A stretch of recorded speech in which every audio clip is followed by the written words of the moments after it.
Assalamualaikum warahmatullahi wabarakatuh. Kami di sini dari kelompok 11 yang beranggotakan Dela Andriani dan Diah Yunanda Anjapratiwi. Di sini kami akan mempresentasikan tentang perilaku konsumen dan strategi pemasaran. Perilaku konsumen dan strategi produk. Dalam menganalisis hubungan konsumen produk adalah penting untuk menyadari bahwa konsumen itu beragam dalam keinginan untuk mencoba suatu produk baru. Berbagai jenis konsumen yang berbeda dapat mengadopsi suatu produk baru pada tahapan siklus hidup produk yang berbeda pula.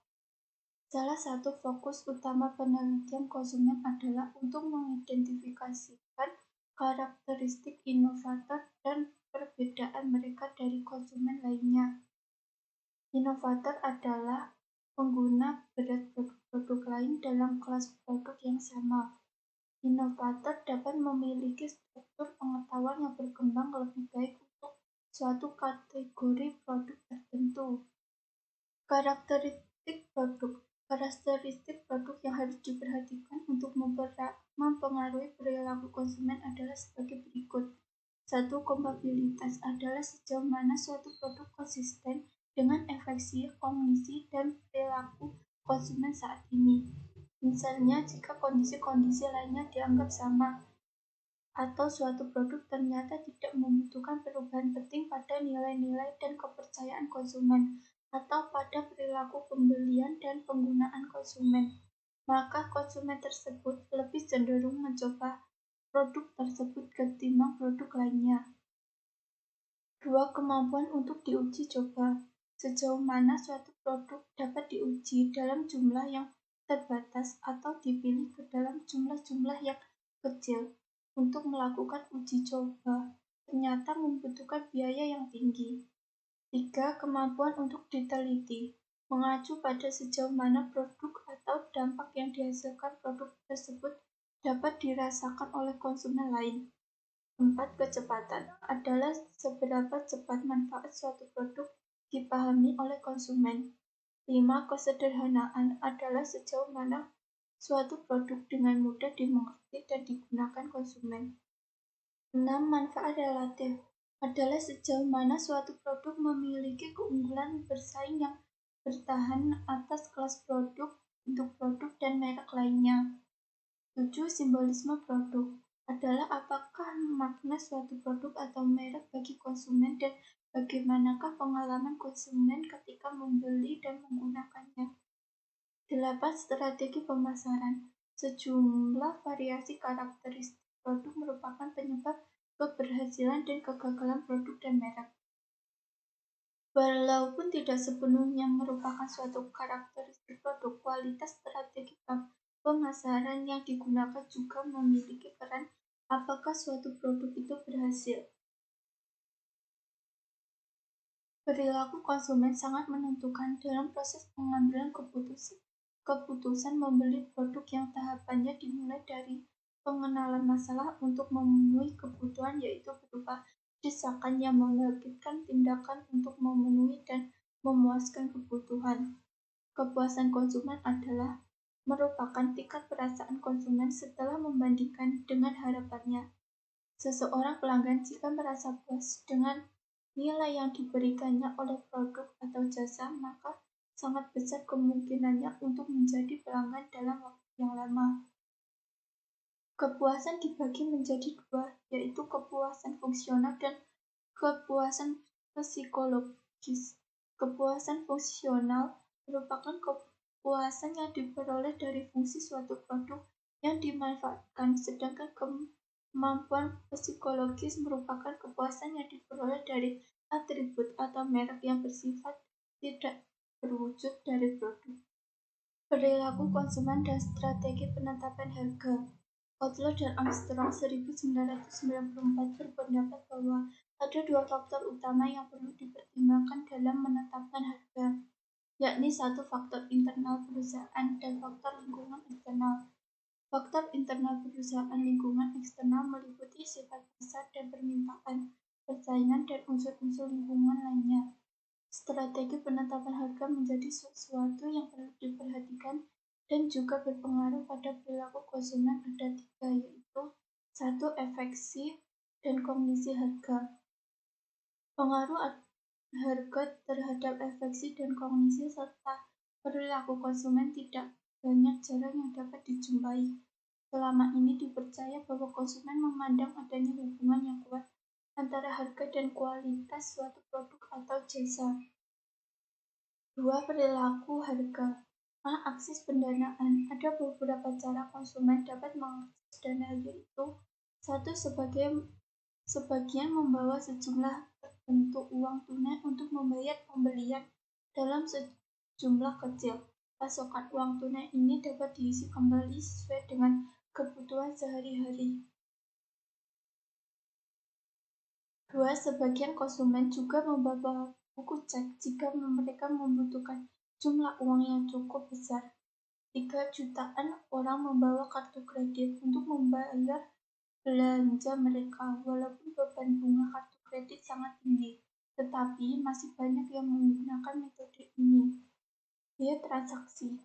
Pada tahap transaksi ini, konsumen tidak sekedar mempertukarkan uang mereka dengan barang atau jasa. Mereka juga mempertukarkan waktu, kegiatan kognitif, dan upaya perilaku mereka, bukan hanya untuk mendapatkan uang, tetapi juga untuk pergi belanja dan melakukan pembelian. 3. Lingkungan harga. 1. Informasi harga. Harga adalah sejumlah nilai atau uang yang dibebankan atas suatu produk atau jasa untuk jumlah dari nilai yang ditukar konsumen atas manfaat-manfaat harga yang telah menjadi faktor penting yang mempengaruhi pilihan pembeli.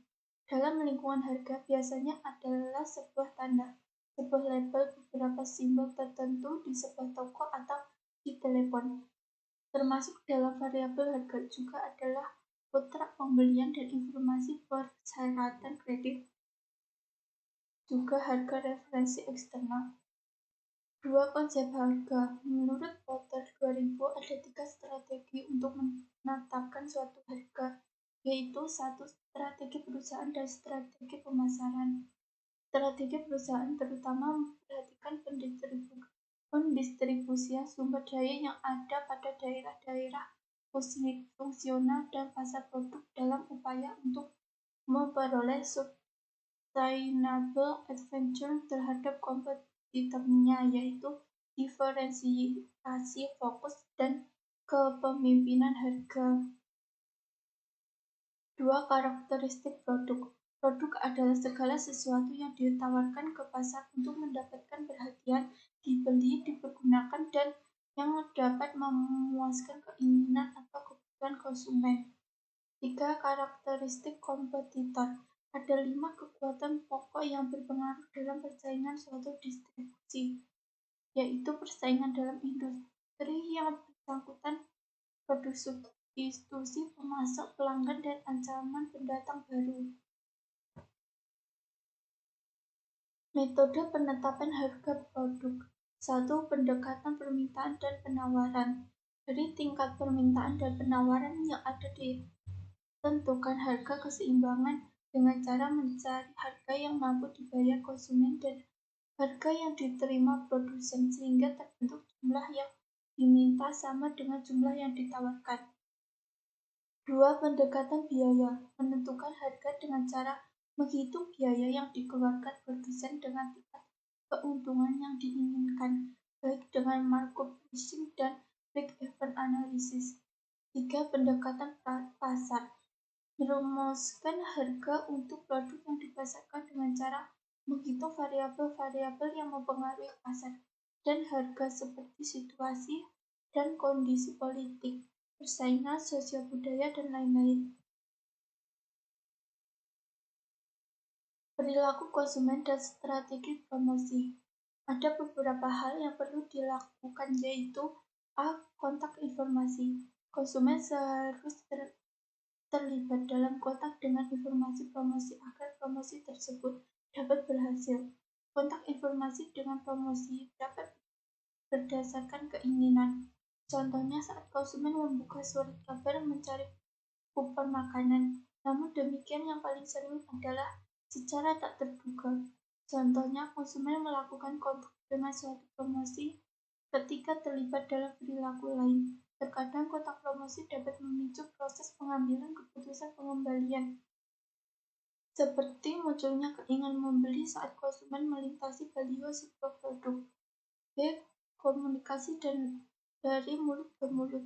Komunikasi dari mulut ke mulut merupakan metode yang membantu penyebaran kesadaran produk hingga menjaga konsumen di luar dari mereka yang melakukan kontak langsung dengan promosi. Mengelola strategi promosi. Terdapat kegiatan untuk mengelola strategi promosi yang berkaitan dengan perilaku konsumen. 1. Menganalisis hubungan konsumen produk. Hal ini dibutuhkan mengidentifikasikan pasar tujuan yang tepat pada suatu produk.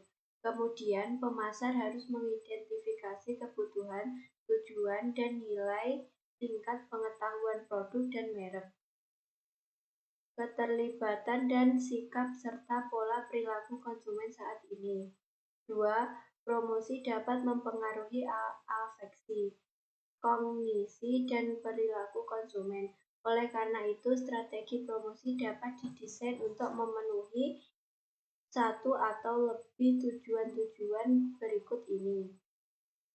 Untuk mempengaruhi perilaku, mengubah atau memelihara perilaku tertentu konsumen yang berkaitan dengan produk atau merek. Untuk membujuk, mengubah kepercayaan, perilaku, dan keinginan konsumen terhadap produk atau merek. Untuk mentransformasikan tanggapan afeksi, memodifikasi citra, perasaan, dan emosi yang diaktifkan ketika konsumen memperhatikan produk atau merek. Untuk mengingatkan potensi aktivitas dari mana merek atau beberapa makna produk lainnya. Untuk memberikan informasi, menciptakan pengetahuan, makna, atau kepercayaan baru tentang produk atau merek dalam ingatan konsumen. Pikiran konsumen atau kognitif diberikan informasi keunggulan produk. Definisi promosi penjualan sebagaimana dikemukakan oleh beberapa ahli, yaitu sebagai berikut. Bukhari Alma 1992 menyatakan bahwa promosi penjualan adalah usaha untuk meningkatkan penjualan jangka pendek termasuk di dalam nilai show, exposition, demonstration, hadiah, courting, jual obral. Jalin Saladin Yevis Marli Esman 2002, promosi penjualan adalah kegiatan penjualan yang bersifat jangka pendek dan tidak dilakukan secara berulang serta tidak rutin, yang ditunjukkan untuk mendorong lebih kuat, mempercepat respon pasar yang ditargetkan sebagaimana alat lainnya dengan menggunakan bentuk yang berbeda. Pandi Ciptono, promosi penjualan merupakan segala bentuk penawaran atau intensif jangka pendek yang ditunjukkan bagi pembeli, pengecer, atau pedagang grosir dan direncanakan untuk memperoleh respon spesifik dan segera. Perilaku konsumen dan strategi saluran distribusi. Ada beberapa macam proses afeksi dan kognisi yang berkaitan dengan strategi saluran distribusi, yaitu A. Citra dan suasana toko. 1. Citra toko.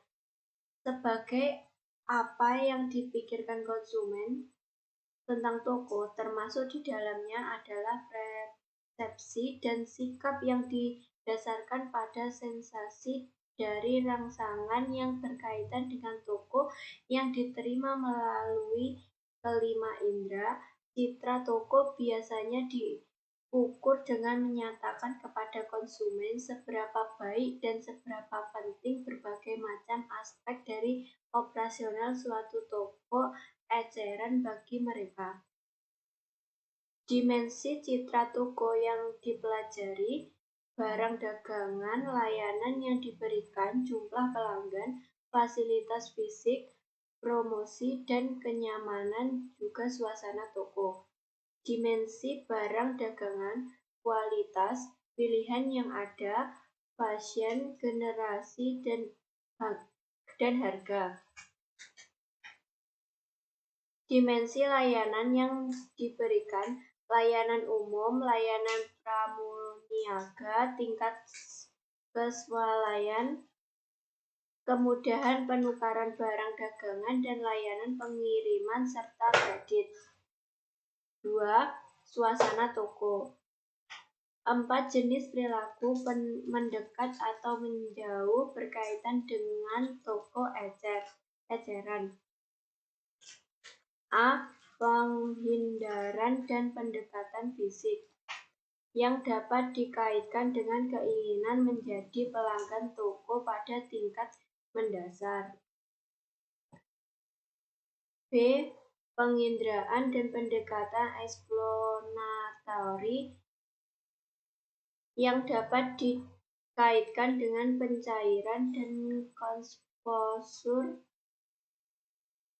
dalam toko pada suatu penawaran yang lebar atau sempit. C. Penghindaran atau pendekatan komunikasi yang dapat dikaitkan pada interaksi dengan tenaga penjual serta karyawan. D.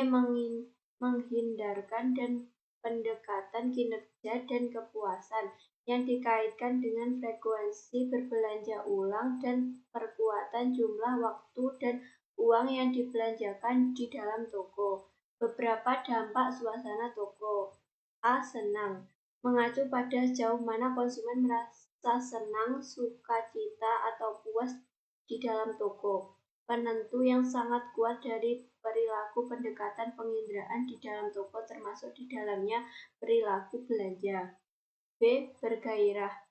Mengacu pada sejauh mana konsumen merasa meluap-luap waspada aktif di dalam toko. Dapat meningkatkan lamanya waktu yang diluangkan di dalam toko serta keinginan untuk berinteraksi dengan pramuniaga. C. Menguasai. Mengacu pada sejauh mana konsumen merasa dikontrol atau bebas berbuat sesuatu di dalam toko. Rasa senang dan bergairah mempengaruhi status konsumen dalam A. Kegembiraan dalam belanja. B. Waktu yang dipergunakan untuk melihat-lihat dan mendalami apa yang ditawarkan sebuah toko. C. Keinginan untuk berbicara dengan pramuniaga. D. Keinginan untuk membelanjakan lebih banyak uang dari apa yang telah direncanakan sebelumnya. E. Kecenderungan untuk kembali ke toko tersebut. B. Perilaku toko. 1. Kontrak toko. Antara lain upaya konsumen untuk mencari, bergerak ke dan masuk ke suatu toko. Taktiknya, karnaval di parkiran, pertunjukan di department store, penempatan peta dan petunjuk jalan di halaman yellow pack, kupon toko, diskon, dan iklan setempat. Keputusan pemilihan lokasi toko sangat dipengaruhi lalu lintas yang padat dan pola para pejalan kaki yang akan memfasilitasi terjadinya kontrak toko, keterlibatan toko, dan jaraknya dari konsumen. 2. Loyalitas toko atau store loyalty adalah keinginan dan perilaku berbelanja kembali pelanggan, sangat dipengaruhi oleh penataan lingkungan, khususnya prasarana toko yang dapat melakukan perkuatan, proses pembayaran yang cepat, suasana toko yang menyenangkan dan menggairahkan, atau barang dagangan yang berkualitas tinggi dengan harga yang bersaing. Taktik perkuatan dan ciri-ciri positif suatu toko semuanya digunakan untuk membangun loyalitas toko. C. Lingkungan toko. Bidang keputusan utama dalam pendesainan lingkungan toko yang efektif. 1. Lokasi toko. Store location. Lokasi yang baik menjamin tersedianya ospek yang cepat, dapat menarik sejumlah besar konsumen, dan cukup kuat untuk mengubah pola berbelanja dan pembelian konsumen. Keputusan pembelian lokasi toko yang mencerminkan komitmen jangka panjang perusahaan dalam hal keuangan. 2. Tata letak toko. Tata letak mempengaruhi faktor-faktor. Berapa lama konsumen akan berada di dalam toko? Berapa banyak produk yang mengalami kontak pedagang dengan konsumen dan jalur mana dalam toko yang akan dilalui konsumen? Jenis tata letak. A. Tata letak jejaring. Semua gerai dan perlengkapan ditempatkan dalam sudut yang menyipu antara sama lain dan membentuk jalur yang agak ruwet di mana gerai barang dagangan bertindak sebagai penghalang bagi aliran lalu lalang pembeli. B. Tata letak aliran bebas. Barang dagangan dan perlengkapan dikelompokkan ke dalam pola-pola yang memungkinkan konsumen berlalu lalang tanpa struktur yang jelas. Barang dagangan dipisahkan berdasarkan perlengkapan tetap dan tanda-tanda yang ada di dalam toko dan konsumen dapat melakukan kontak pandangan dengan semua bagian dari berbagai titik lokasi dalam toko. 3. Rangsangan dalam toko. Perilaku pembelian biasanya terjadi saat konsumen mengunjungi toko atau tempat belanja. Konsumen melakukan suatu pembelian karena tertarik dengan produk tersebut dan karena ada stimuli pendorong di dalam toko.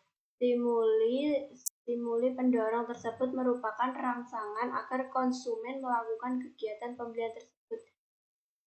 Pembelian termasuk itu pembelian impulsif atau pembelian tidak terencana. Silvera mengatakan pembelian impulsif adalah pencapaian tujuan yang bersifat hedonik yang didorong karena adanya kesenangan. Kesimpulan, karakteristik produk yang harus diperhatikan untuk mempengaruhi perilaku konsumen adalah kompabilitas atau compatibility, kemampuan untuk uji coba atau triability, kemampuan untuk diteliti, observability, kecepatan, speed, kesederhanaan, simpati, manfaat relatif, relative advantage, simbolisme produk simbolis, dan yang terakhir strategi pemasaran, jumlah variasi karakteristik produk. Strategi penetapan harga terjadi suatu yang perlu diperhatikan dan juga berpengaruh pada perilaku konsumen. Ada 3, yaitu afeksi dan kognisi harga, perilaku harga, dan yang terakhir lingkungan harga. Menurut Porter 2000, ada 3 strategi untuk menetapkan suatu harga, yaitu strategi perusahaan dan strategi pemasaran, karakteristik produk, dan karakteristik kompetitor. Terdapat kegiatan untuk mengelola strategi promosi yang berkaitan dengan perilaku konsumen. Itu menganalisis hubungan konsumen produk, promosi dapat mempengaruhi afeksi. Ada beberapa macam proses afeksi dan kognisi yang berkaitan dengan strategi saluran distribusi, yaitu yang pertama citra dan suasana toko, yang terdiri dari citra toko dan suasana toko. Yang kedua adalah perilaku toko yang terdiri dari kontak toko dan loyalitas toko. Bidang keputusan utama dalam pendesainan lingkungan toko yang efektif. Lokasi toko atau store location dan tata letak toko atau store layout yang terdiri dari tata letak jejaring, tata letak aliran bebas, dan rangsangan dalam toko. Demikian presentasi dari kelompok kami, ada kurang lebihnya, mohon maaf. Akhirnya, wassalamualaikum warahmatullahi wabarakatuh.